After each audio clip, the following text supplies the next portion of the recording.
Hello everybody, Michael with McEwen Gunstocks here. So an update on the Remington 7400 stock project. I took the plastic stock, ran a piece of 5/8 all thread through it, nutted it on both ends. The other nut is inside the stock at the end of the hole the factory gave me.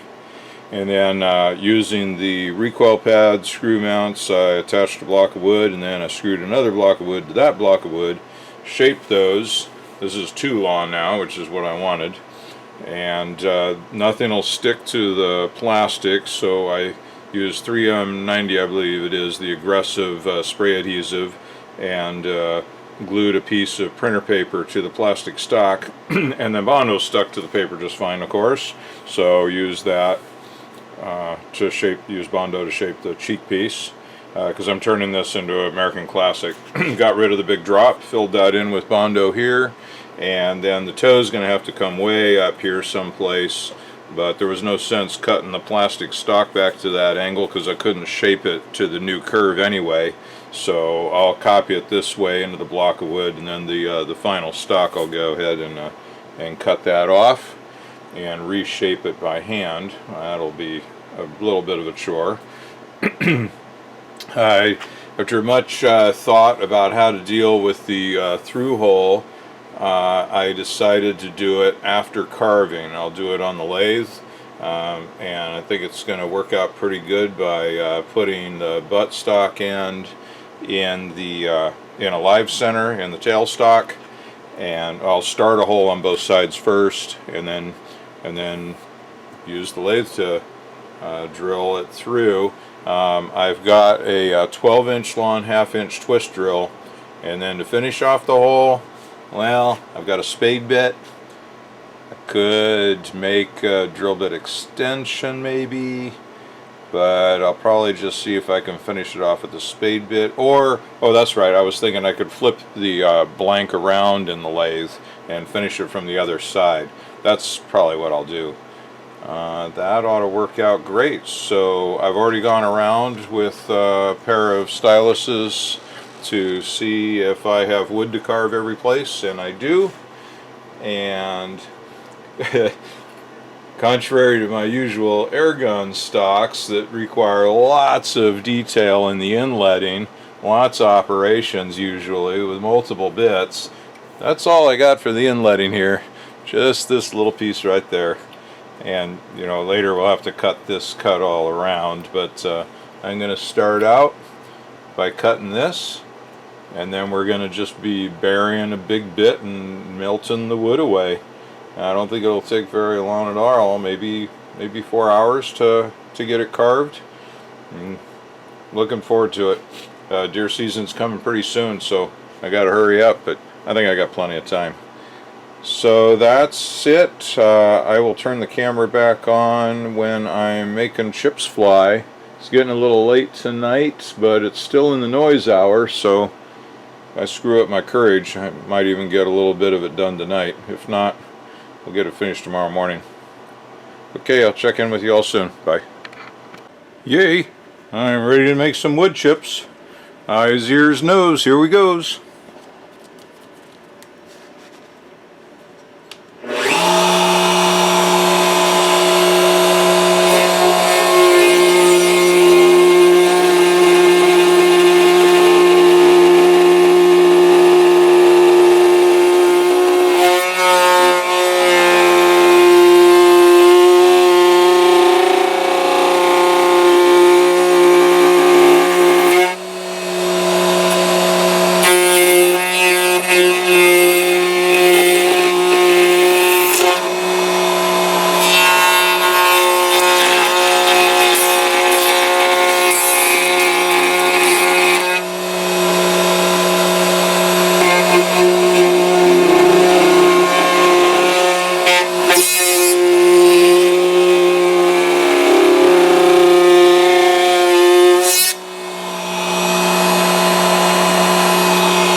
Alright, well, that was a good session. Need to take a break. Haven't done this in a while. It works out the delt muscles, mainly the one in my right arm. It's actually a pretty good upper body workout, especially when burying the bit. But there's a gun stock starting to show up out of this block of wood. Let me loosen the clutch.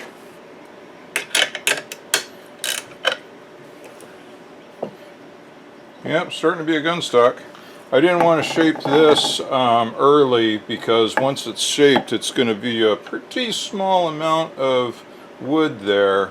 And since I had to add on these blocks with hot melt glue, I felt like major carving was going to be a lot of stress on a very small amount of contact area. So I'm going to leave this section for last. And then I roughed this out, as you saw, with the flat bottom bit, and now I'm roughing it out with the round bit. And I got whatever 6 of the fat feeler gauges thickness is as a starting point, and then I'll work my way down, maybe in 2 more passes or maybe 1.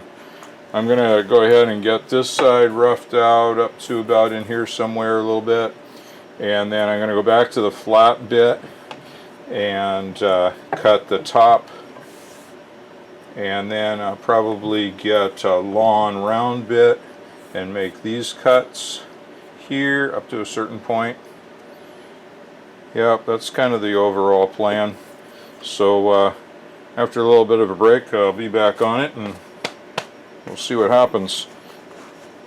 Since it doesn't have a forearm, I'm really hoping I can get this carved today and get it out of the machine and get it into the lathe to drill that big hole, because I'm really excited to do that. It'll be something new and interesting. Oh, the camera's pretty well covered in walnut dust. Hope you're still seeing okay. Alright, I think you know the drill, you YouTube experienced people. If you like what I'm doing, please think about subscribing, hit the thumbs up button, leave a comment, share my channel or this video, and I've just created a Patreon account. I may or may not get that into the description of this video, but I'm going to start putting it in there soon, because at the rate my channel's growing, it'll take years before I make $1 from YouTube. And I know a lot of you are getting value out of this content, and I'm sure you wouldn't mind supporting me for $5 or something small. And I'd be really grateful, because frankly, in the market I'm in with air guns primarily right now, because I don't have an FFL yet, the paperwork is all done. I'm just waiting for $200 to send it off. But until I get into the firearm world, I'm not really making money, and most of the projects you see me doing are for myself or for friends, and very rarely a client, and usually not really making very much money at that. So I'm hoping the Patreon thing will help make the channel worthwhile. I don't do much else for money except push electrons around on the computer and try to carve the occasional gun stocks. So I'm grateful for the support if it comes my way, but until then, like, subscribe, share, comment. Thank you. We'll see you in an hour. Well, you'll see me.